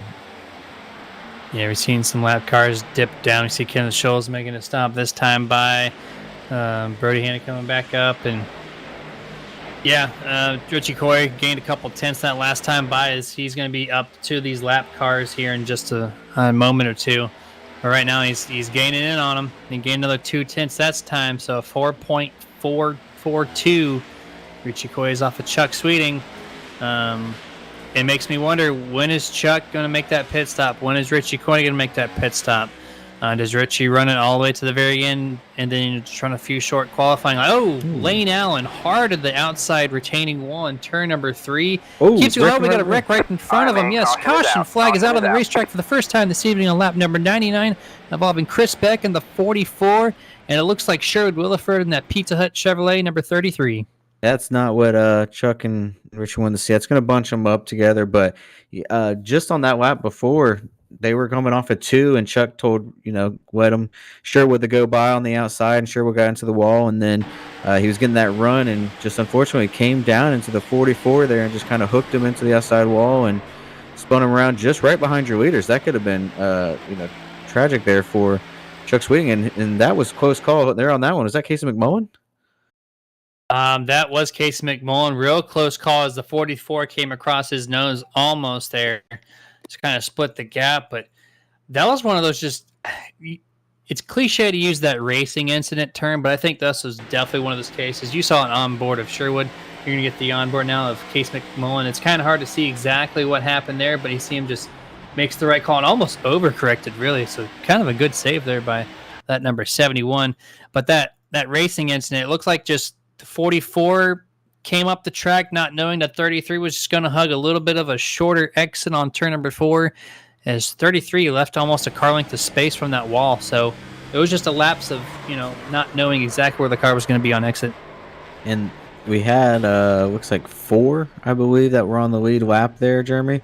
So that's going to put James Wallace, I believe, is going to be the lucky dog on this one. Or maybe Wayne Allen got the lucky dog. I have to look back. It could have been Wayne Allen. Actually, I think it was Wayne Allen. I think there was only 3 at the time being. But that's going to put not very many on the lead lap because it was after the round of pit stops. So everyone's going to have to come down and get fresh tires on this thing because you do not want to stay out on the tires that you had. Yeah, I was going back and trying to find out for you as well who exactly was the lucky dog. And,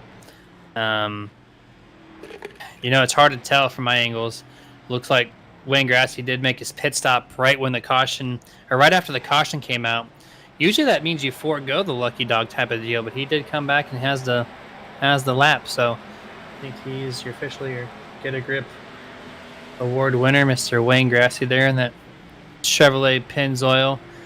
You know, he doesn't need a throwback because that scheme basically already is a throwback. Yeah, pretty much. I mean, he's just been rocking it all season. Yeah, I'm not sure exactly who got the lucky dog, but either way, they're on the lead lap, and they are happy they are because now they have a chance to kind of get up there and make it close with Chuck. We're going to be coming around just over 40 laps to go on this restart, so got some time. Wayne Allen's on pit road now. He's going to see if he can get some damage fixed, come around for 4 fresh tires. Believe he might have been the lucky dog just because now he's on pit road too. I don't know. They're all over the place, Jeremy. I still can't tell which one got it. Yeah, we're trying to cover that wreck and follow pit stops, and I guess we got a little bit mixed up there. But either way, Wayne Grassy is on the lead lap. Of course, he's going to be starting right around next to the leaders, and it looks like James Wallace is actually part of that big group of cars that are going to take this wave around. As soon as it comes one to go, you should see these 5 cars in front of Chuck take off to get their lap back accordingly. Let's see if they go ahead and make that move this time. And there they go. They're going to take a nice little quick lap around, get themselves sorted out. It's going to bring Mr. Chuck Sweeting back right behind that pace car, with Richie Coy going to be starting to his outside. And then Wayne Grassy in 3rd, and Lane Allen should be in 4th place when he comes back up. And James Walsh is going to round out your 5 cars on the lead lap. I'm surprised to see that many take that wave around. I know they just came down about 20 laps or so ago. So they're hoping for a quick caution. I mean, that's the first caution of the night after almost 100 laps there. So could pay off for them. Hopefully it does, because now they're back on the lead lap, and that was about 5 or 6 cars there. So hopefully for them, they get a quick yellow, but for the other guys, looks like we're going to extend this caution 2 more laps now to, they've extended it 1 more lap, so we're going to get another caution lap here to kind of bunch everyone back up. Yeah, these guys are just now getting to the tail end of the field, and Brody thought that was too close to call, so took the safe route and made them run 1 extra caution lap, which doesn't hurt anything. That's going to bring them just about 46 laps left before this race at Darlington Raceway is official. Quick shout out as well to Sim Racing Points, taking care of all the guys at FTSR with all their stats, their points. Everything is all integrated into a really nice, easy to use software, and really easy to read once it's displayed on your website. Whether if you want to done with full page, whether if you want widgets on the side of your page, whatever you need, Sim Racing Points is the software to use to maintain all of your stats. You're going to go to simracingpoints.com. Check out the pricing plans. It's a good deal considering of all the information and how easy it is to use. Let them take care of everything for you so you can just focus on the actual action on the track. It looks like the pace car should be dipping down this time. There he goes. Let's see if... I'm just going to call him Larry because he was actually early. Let's see Are you if he actually surprised throws Chuck this took flag. the bottom there? Actually, you know what? I was thinking that in the back of my head, and yes, I am super surprised because that outside is it. If Richie gets a good jump, he's got the preferred lane. And there's the green flag. It is out. Chuck and Richie are side by side. Richie has the preferred lane, so I'm really curious. Yeah, glad you brought that up because there he goes, 19. That wasn't the leader on the start, but having that outside definitely pays off. And if there's going to be another caution here and Chuck has the opportunity, he's going to be taking that high side again. I'm surprised he didn't see what happened on the start of the race, but this is if this thing stays green, Jeremy, it's going to go all the way to the end. So this could be an early, good thing for Richie here to kind of get out front. As we got a couple passes here too in the back there, as these guys that took the wave around are trying to make their way through the pack. Richie Coy or Chuck Sweeting rather just setting this handicap. He wants to fight for it. Apparently not taking that high side, but he's got some work to do because Richie's out there early, spreading that lead out to over 0.4 of a second. And yeah, everybody else is kind of single filed on back. You see 44, 44 heavy into the wall. Tags a 33. Once again, looks like the 71 Case McMullen involved. The number 4, Chad Lang, runs to the back of him into a little domino effect. Looks like Tony Solari barely missed it, and Steve Loomis also barely misses it. So 3 cars look like they're after damage. 44, 33. Caution is out once again, lap 102. Man, that was 44 again. They're off of turn 4. We'll see here on their TV exactly. Yeah, just getting loose off of 4. Tries to correct it. A little overcorrection. See, sure, we'll get into him. Case McMullen, the 71. Kind of a domino effect there. The 4 and the 11 coming through. That's gonna bunch everybody back up. Hey, good for the guys that took the wave around there. I expect some more probably now to take it. You know, I didn't think they were the last time, but they did this time. But we'll see if Richie starts on the outside because he knows what happened there on that last restart. 44 again spun out, coming right to pit road. That car is not driving good at all. But you see the number 11's on board shot in that Menards Ford Mustang.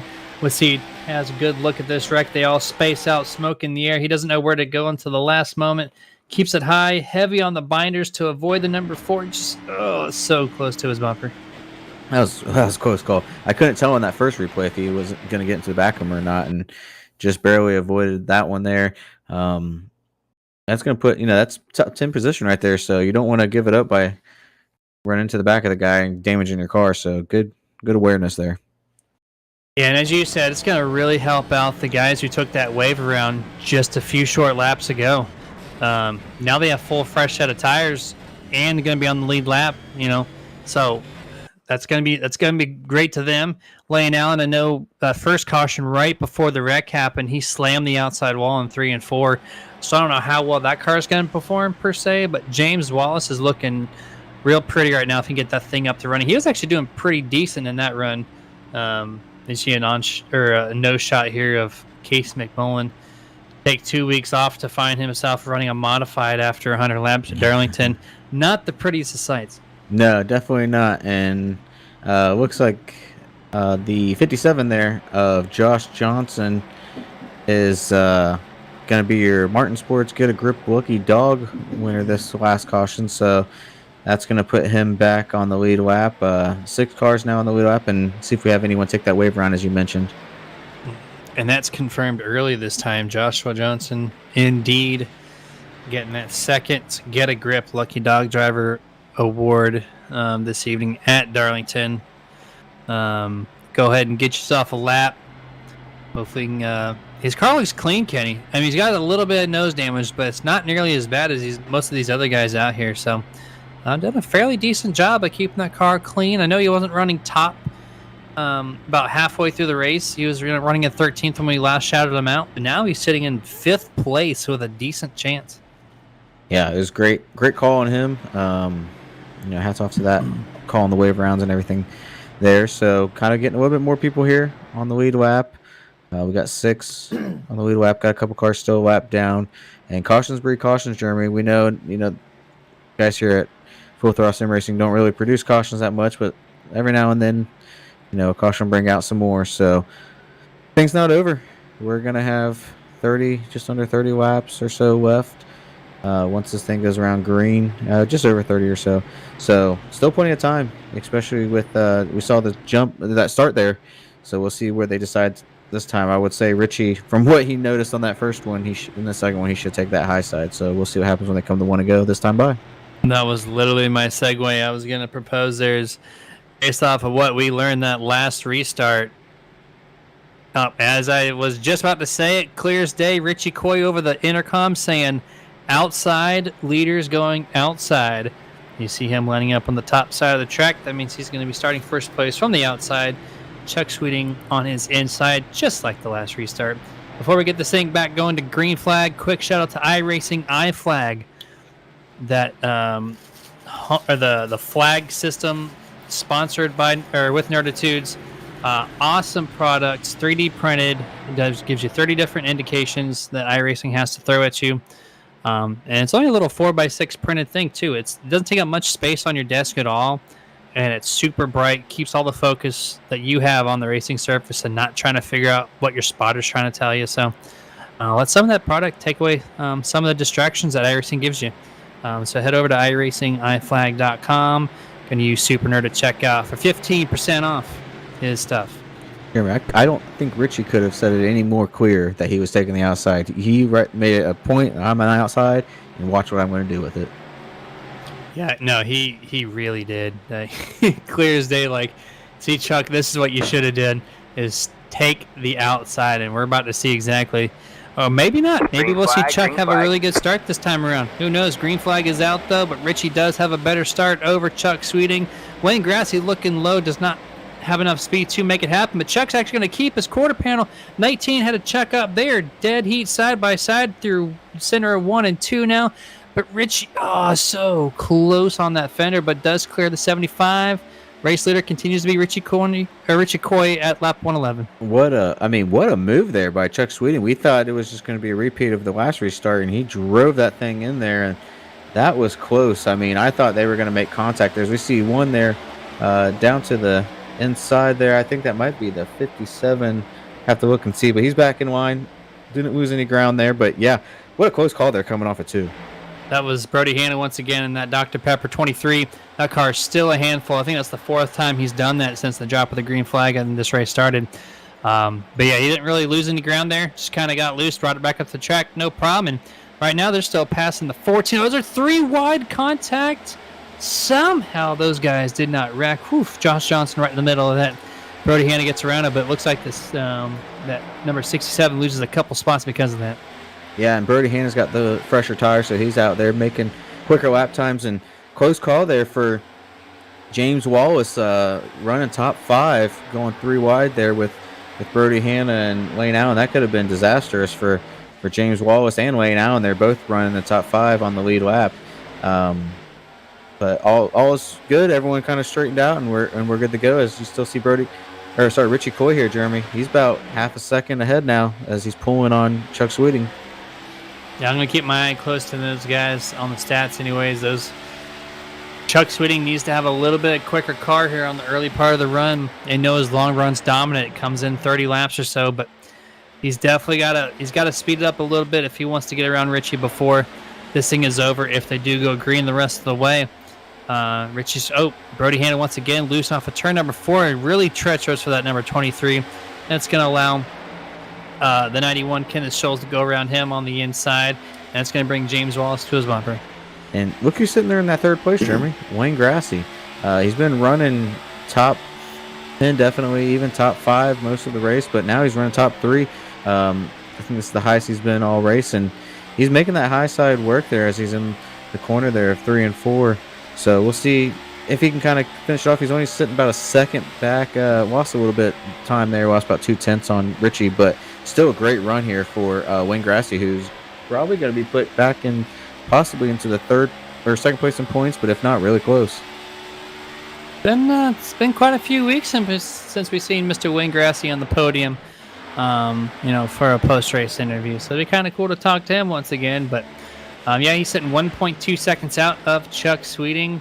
Another 1.1 seconds back, you'll find your 4th place Lane Allen. And I'm surprised, Kenny, that Lane Allen's car is able to even compete with how heavy that contact was on lap 99 on the outside wall. Yeah, it's, that was something we were questioning too. And doesn't look like he's missing a beat. Still running 4th place. And Brody's car looks like it's still giving him shit the whole way. I mean, this car, he's been up, down, all around. Still running fast times. He might be sitting 2 laps down, but he's definitely got the speed right now to keep going. But man, the car's a handful. It really is. A lot of these cars are a lot of handful, especially that 23. He's got hands down the illest driving car out there. But 67 James Wallace, that car does not look too happy on corner exit. I've seen Tony Solari get loose quite a few times. Number 7 Wayne Grassy, a pretty solid car, and that's why he's able to keep the top 5. It looks like to me, the car that can handle the exits. Just Brody Hanna once again. Just you see him right there on the exit of 4, just getting out of shape. Hey, it's almost like he's used to doing it at this point. Knows exactly how to drive it off the corners, even when it gets sideways. I was thinking the same thing. I was like, it doesn't even look like it's an issue for him anymore. He's just used to it. Like, okay, let's make this thing go down here and let's bring it back up here. Like, it's just got a handle for it. But he's probably also having fun as we see a tight little battle here. Kenneth Schultz, Wayne Allen, Brody Hanna looking to make his presence here. So we see, this time he could not hold on to it. He's going to spin around. If he keeps it down there, we might not have a caution, and he is. Look, he's going to drive that thing backwards, Cole Trickle style. Probably spin it, throw it in first gear, take off. Nope. But either way, no caution right now, Jeremy, as we're sitting. I think he might have that thing towed out because he's not going right now, sitting on front stretch. Well, the toe might be knocked out, so that'd be one version that towed out. But no, he keeps it going.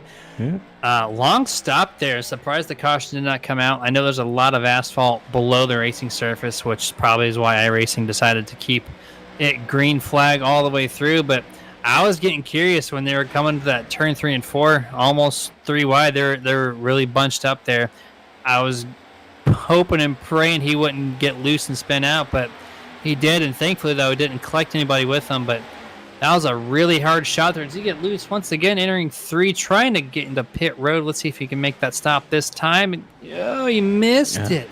I thought we saw that last week with one of the guys kind of hugging the turn 3 wall, and it's a really tough angle, really, to come down such a early into number 3 and try to make that turn 4 entrance because it just kind of sneaks up on you. Yeah, and he's still fighting this thing on the apron, and he's voiced his displeasure with these cars, and this is probably just adding to it. And then missing pit road, that just was kind of just poking him like, you still don't like these, do you? So great speed in the car, just unfortunate night, and like you mentioned earlier, this is his hometown track, so he was looking for a great run and just didn't have the luck that he needed tonight. But his teammate, Fury Motorsports teammate Richie Coy, still leading Chuck Sweeting by about 7/10 right now. Wayne Grassi fell off quite a bit, Jeremy. He was right up with these guys, and now he's sitting 3+ seconds back. So kind of back down to the Richie and Chuck show. 23 laps to go this time by, and it's almost to a full second now. 0.975 back from Richie Coy. So another 0.2 from the last lap. Chuck's got to find some magic here coming inside the 20 to go. This is where Richie is a really dangerous driver. You definitely don't want to race Richie Coy for that top spot. You know that car's fast, and he's such a great driver too. So Chuck's got to find some speed, Kenny, really early and make his ground up if he wants to contend for this thing. Yes, in a hurry. I mean, like you mentioned, 22 laps to go. Losing ground as we speak. And things can change. I mean, we saw it last night in real life. William Byron, Bill Elliott was pretty much just saying this thing's over with 12 laps to go. Just called the race, said it's over with, just call it now. And we saw what happened. A little assistance there, Joey Logano, but you never know what could happen. The tires could wear off. We could have a little mishap. Lady in Black could grab you, hold you up against that wall for a little bit. So there's many possibilities that we could have here with coming up to 20 to go once they come around next time by.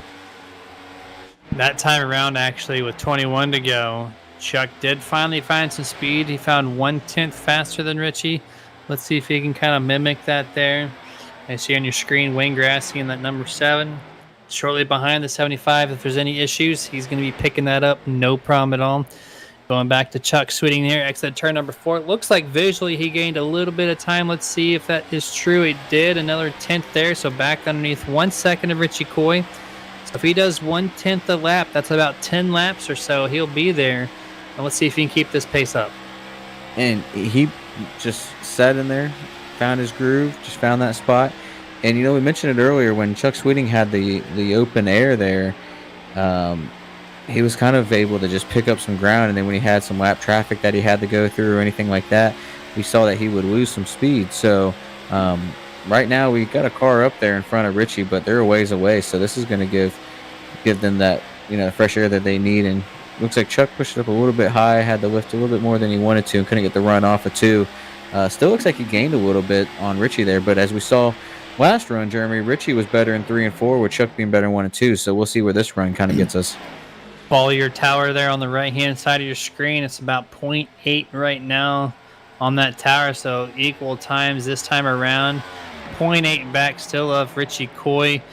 And he's got 18 laps to figure this thing out and get a good little consistent run, especially at Darlington. Consistency is key.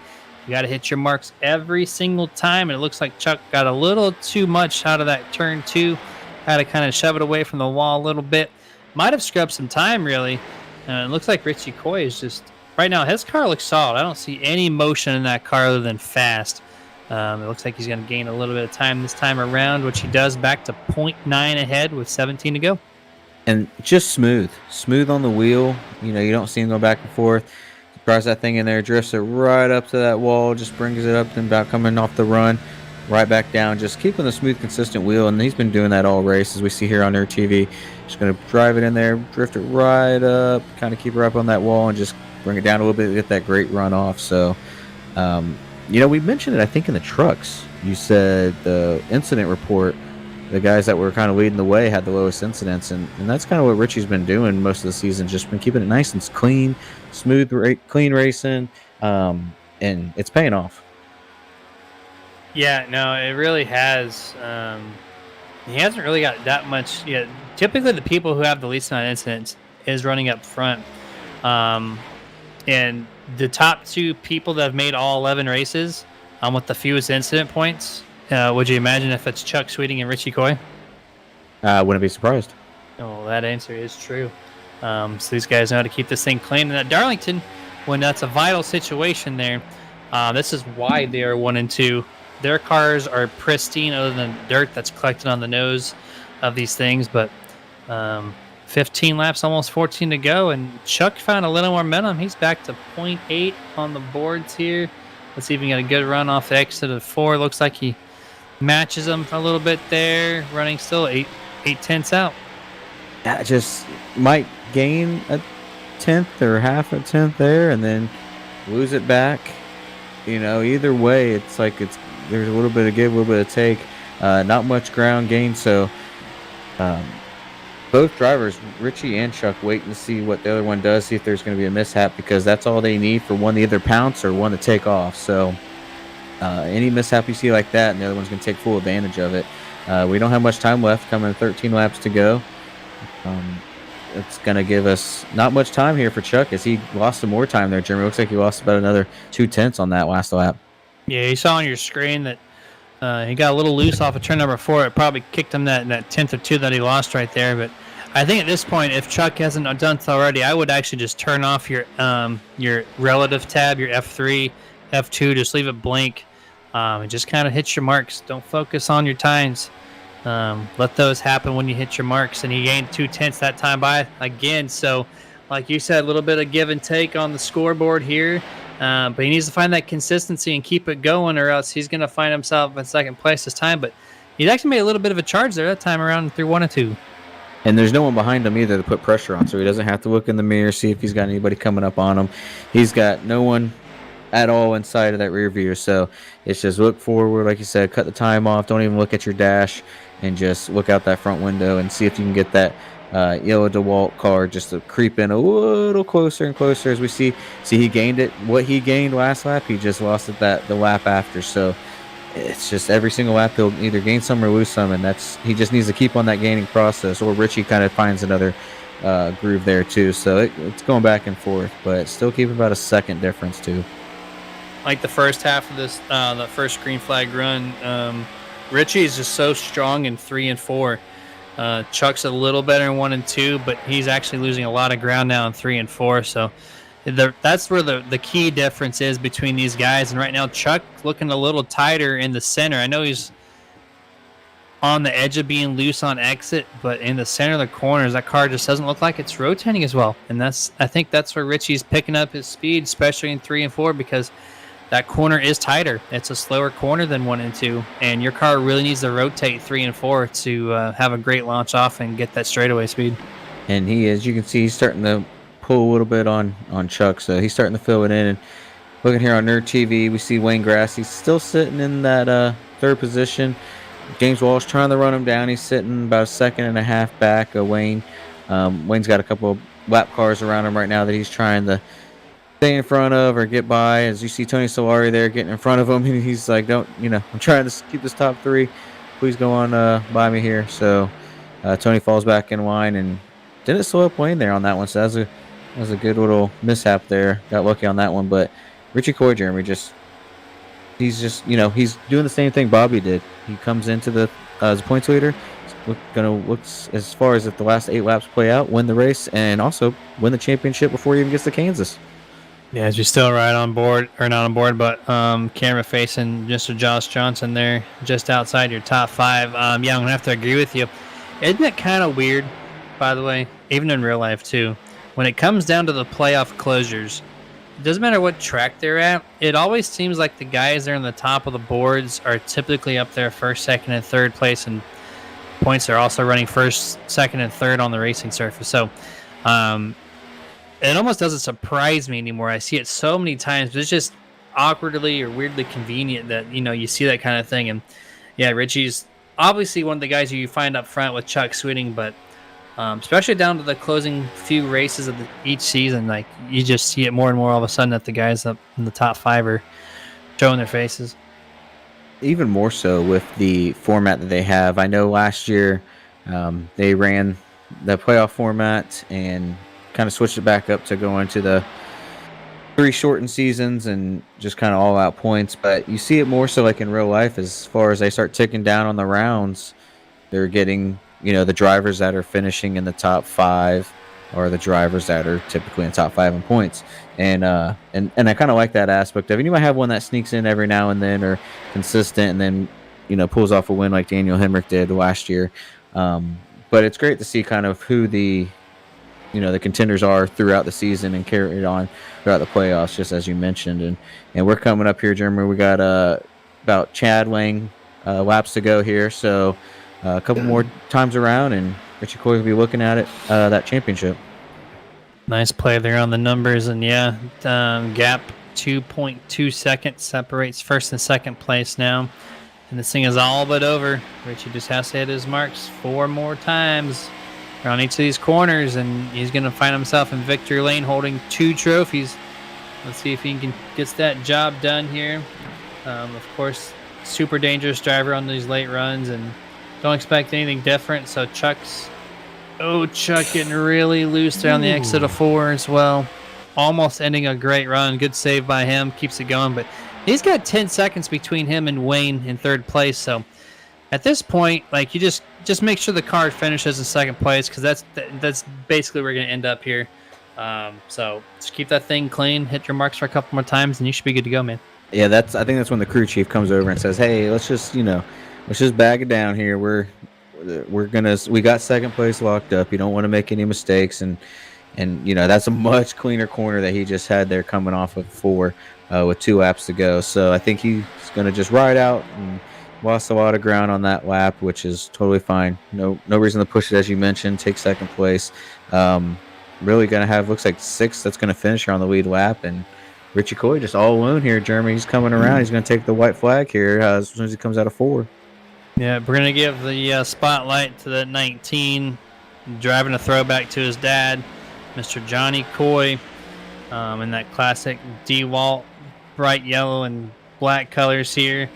1 more lap, and this guy's going to win 2 trophies, 1 for the race, 1 for the championship, just like Bobby Terrell did this past Wednesday on Nerd TV. Heading off into turn number 3 for the last time. Richie Coy hitting his marks just like he has been, as always. No pressure from behind. Mr. Richie Coy going to come home with the checkered flag. Congratulations on the race, and congrats on the 2022 Season 1 championship. Yeah, great win. That's going to give him 4 wins on the season too. So that's going to put him past his teammate Brody Hanna for the most wins of the season as well. So taking home, championship trophy, the race trophy, most wins for the season so far. He'll probably finish out with that one. So, great season. It's not even done yet. Got 1 more chance to get another one next week at Kansas. Yeah, you definitely want to get, the most wins possible per season, and that's the goal. Like, this guy's been on a really good, strong tear this back half of the season, and definitely is why he's propelled himself to the championship, the 19-0. Yeah, I think he wants 1 more trophy on that shelf before before 2022 season 1's over. Yeah, Brody, I was listening to his post race, and he's saying it's a great race, but he still does not like these cars. We can see after that one. Yeah, that car was a handful tonight for Brody, but I mean, he collected it pretty well, but towards the end, it got the better of him. I love Brody's demeanor, by the way. He's 28 laps down, cars all over the place, hitting every single wall he can find, and he says it was a good race. Like, I love it. That guy, I don't think there's a mean switch in that body, but at least that I haven't seen anyways. But He did say you're sick in the head if you like these cars, though. So dude, he's going to nicely call you out. See? He can't even be mean about that. Yes, the 19 obviously likes to do his Polish victory lap that you've seen now for the 4th time this season, if you've been paying attention every week for our coverage at FTSR. And while he completes that lap, Kenny, let's go ahead and go down that finishing order. yeah, so as we mentioned, taking the 4th win of the season in the early championship, Richie Coy coming home tonight's winner with Chuck Sweeting. Just didn't have enough for him at the end. He's going to take your 2nd place. Wayne Grassie's strong run to get 3rd. James Wallace going to be coming home 4th with Lane Allen in 5th. 6th is going to be Josh Johnson. 7th, Kenneth Schultz. 8th is going to be the fellow Fear Motorsports teammate of Tony Solari. 9th is Chad Lane. And then round out your top 10, Casey McMullen. 11th place, you find Sherwood Williford. 12th place, Steve Loomis. 13th place was Brody Hanna. 14th place, Chris Beck.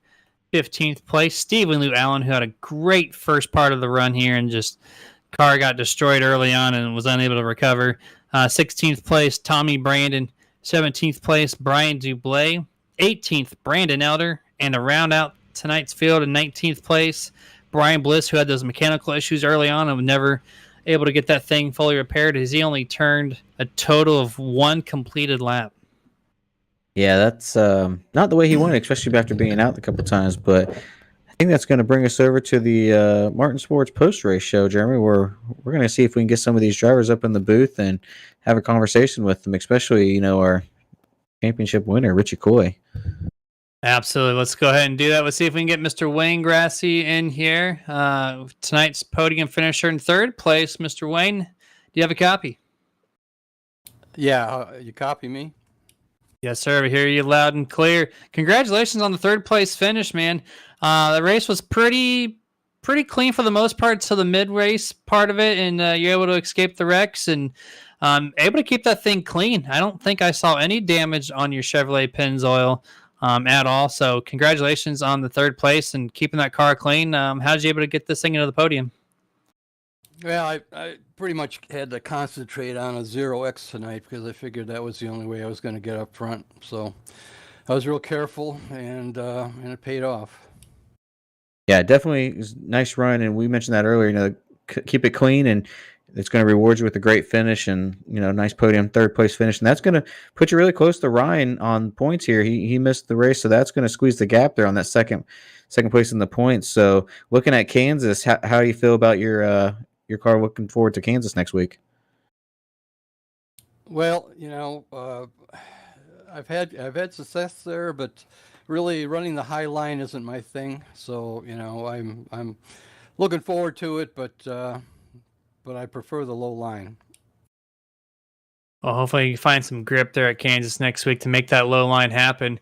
And it's not impossible. I've seen some people do it. It's just a really tricky situation. You have to get your car super dialed in to make it happen. But it is doable, and I know you got the skill set to do it. But congratulations once again on your 3rd place finish. Anyone out there watching Nerd TV that you'd love to give a shout out to? Well, I'd like to thank Shell Pennzoil, of course. Nerditudes, you guys do a great job. Thanks for what you do. Both Throttle Sim Racing.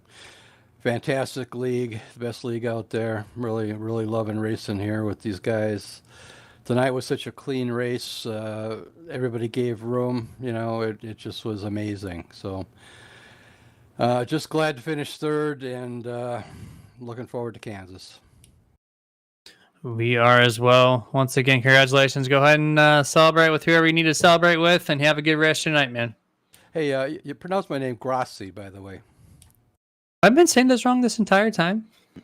Grassi, but Grassi is the correct Grassi.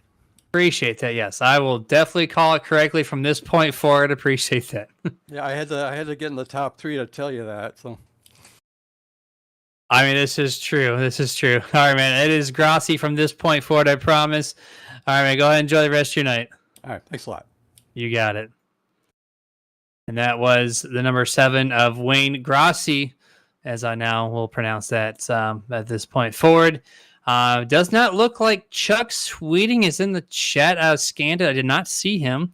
So I think that's going to jump us straight to our points winner, Mr. Richie Coy. We put on a hell of a show here. Once he got the lead, he basically never let go. Richie, you got a copy? What's up, guys? I want to know if I get to be an official nerd yet. So, I mean, doors wide open, but I have to say, first and foremost, you won 2 trophies tonight. I'm not sure if you're paying attention to the points, but you are officially, you can't be discounted the first place position. So you are the winner of tonight's Darlington race and the championship for season 22, or season 1 rather, in 2022 is all yours. Congratulations, man. Thanks, guys. It's been a heck of a year. It's just been a heck of a year. I can't be happier. It's total team effort. Brody and Tony are as much as champions as I am on this particular one. Yeah, it was, great run all season too. And I'm down for you. You can be a nerd whenever you want to be, but it was, great having runs like that. We'll have you along anytime you want. And, we noticed on that first run there, you were dominating. And then the second one, Chuck kind of got ahead after those pit stops. Did you have a little mishap on the pit road there, or is this just the way that the thing played out? And are you happy to see that caution come out late so you can get around Chuck there and kind of just pull away at the end? That was an amazing run, those last 20 laps you had there. He pitted 6 laps ahead of me at that first pit stop, and when I came out, I had actually a pretty nice pit stop. I probably a little bit more conservative than he was, but I think it was the 6 laps that he got on fresher tires. He was only like a second or so behind me when we pitted, so that got him really out front. And then I was chasing him down, and I was actually going to short pit him, and I was actually almost pitting. I was going to pit the next lap that the question came out. I was going to short pit him to try to do to him what he did to me. But yeah, having that question came out definitely evened it up. And, the restarts were, we did a great job in the restarts. We actually, that last one, I think we went in side by side, and it was, we were both digging. I think we both knew that whoever came out of 2 leading was going to win that race. And I just have a personal question here too. You won the race in your father's throwback paint scheme. How's it feel to get that done personally to you? Honestly, tonight, that's probably the biggest accomplishment. My dad was my best friend throughout my entire life. He passed away in late November. And, I hate that he's not here with me to do this, to do it. And just very tickled to be able to put that car in victory lane and just want him to know that I'm always thinking about him. Yeah, absolutely. And that car came out pretty sharp, I would say. It looks excellent. And you drove the thing perfectly to bring it home. Couldn't ask for a better story altogether. In your father's paint scheme, winning the race and the championship. What a little fairy tale ending for you. But we still have one more race at Kansas. That's a complete fun race for you at this point. It's an expedition. What is your mindset going into the final race? We're not going to do anything different. We're going to go out and try to win the race, do the best we can. Try to get our teammate Tony is the best finish he can get, and we could do. As long as Fury comes out on top, I think we still have one more race, one more week to go with the team championship to the constructors championship that they have over at FTSR, and we're going to try to bring that home next week. That's a flawless plan, and congratulations once again, man. I know you got people out there watching on Nerd TV. Any shout outs, any thank yous love to hand out while we got you up here? Yeah, we got a birthday for Tony's brother Mike, so happy birthday to him tonight. Shout out to his family, they're watching. And obviously, like I said, it was just a fantastic evening. Can't thank my teammates with Fury Motorsports, with Brody and Tony enough. They week in and week out, we really work well together. And I know Brody's not exactly thrilled with this car, but I kind of took to it, and it's all good. So thanks to the league. And once again, thanks to you guys. You guys have been doing a great job. I'm very happy to see you guys come back for next year, and hopefully I can talk to you again. Yes, sir. Maybe we'll chat once again next week during the final week of season 2022 1. But congratulations once again. Go and celebrate with everybody, and see if we can talk to you next week. All right. Congratulations. Guys. Thanks, guys. I appreciate it. Yes, sir. You're welcome. All right, that was your winner, Mr. Richie Coy, and that bright and yellow and black tribute scheme from his dad in that DeWalt Ford Mustang. Thoughts overall, Kenny, on this race? It was pretty laid back, and then lap 100, posed some challenges for some people, and then became a 2-car battle. You kind of called it earlier. We were talking about this before we jumped on, and you were thinking that they would run almost to the end before we start seeing a yellow come out, and then we had a couple more. But great overall racing, great green flag, and it'd have been interesting to see what Richie could do there if he did do that short pit, because we mentioned it in the broadcast. We thought about 7 or 8, but he said 6 laps, and it was about a second a lap because he was 6 seconds ahead. So could have played out differently, but in the end, it worked out for Richie. Took home the win, took home the championship, and as much as we can talk about that, I think with Ryan coming back next week is without being as long as work doesn't get in the way of him this time, him and Wayne going for that second place position for the the season points there. That'll be one to watch. Yeah, at the end of the day, this thing's all for fun. A little bit of a stress reliever from outside work or life duties that might call, and so this is just a secondary responsibility, not a primary. And sometimes work gets in the way, so can't fault Ryan for anything on that end, but did cost him the championship. But there's always next season. He won't be a rookie, but I'm sure he's gonna be just as fast, maybe even faster. I think there's less short tracks on the schedule for Ryan this time, so you don't have to tackle those tracks. Maybe that'll propel him up to the championship. We will find out though starting next season in just a few short weeks. But before we wrap up this evening, have to give shout outs to our sponsors once again. Full Throttle Sim Racing. Appreciate you guys for bringing us on board for season 2 of 2022. It's been a fun ride opening this year up with you guys, and definitely looking forward to next. Please join the action on the racing surface. Go to FTSR.net. Sign up for their series. We're going to host 4 different series. It's going to be on Monday, Wednesday, Thursday, and Saturday. Saturday is a unique one. They're running the old Lotus 79s one week, and then they go to the next week and run the super trucks, the Pro 4s.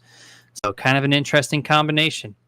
Please do that at FTSR.net. And then Sim Racing Points, the presenting series sponsor of the Truck Series and now of Nerded 2s as well.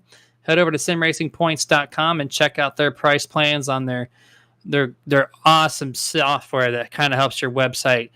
Not kind of, it actually helps your website tremendously with all the stat organizations, keeping track of, your points, just anything. Constructors Championship, you hear Richie talk about that. That's all listed on there as well. Simracingpoints.com. Thank you to Martin Sports, home of the sim gloves of all of sim racing. MartinSports906.com. Use code SUPERNERD at checkout for 25% off of all of his products. iRacing iFlag. You can go to iRacingIFlag.com, purchase one of their LED systems, a little 4x6 3D printed thing that sits on your desk, gives you all iRacing indications. And when you purchase it, make sure to use Super Nerd at checkout, 15% off of your purchase. Quick shout out to The Butt Kicker as well. That's thebuttkicker.com. When you purchase that Gamer 2 unit or any other unit that's on their site, use Nerd TV at checkout, 20% off. Nerd Focus. Go to nerdfocus.com. Use Super Nerd at checkout for 10% off their 2 amazing flavors. 1 sugar with the green label, 1 sugar-free with the blue. Great flavors on those drinks. Once again, nerdfocus.com. And then Moonlight Speed Concepts, Nerditude's official setup provider on all oval asphalt-related racing. You're going to find them on Twitter or their website. Join the Discord group. Awesome group of guys over there. Professional setups. Going to get you that much-needed win that you're looking to fit in that column. And then the houseofspeed.us. Also on the dirt side, your professional setups. And those setups are super grippy. They run well on the slick surface, on the tacky surface, whatever you're looking for. That's the place to get the job done. All right, well, that's going to wrap us up for Monday nights. We're going to come back at you for the season finale of the Truck Series at Kansas. We know Bobby Terrell has the championship, but let's see who can get one last shot to win that championship, or win the race trophy, rather, and put it on their shelf. Until then, we will catch you guys on the next race, and stay safe. Later, nerds.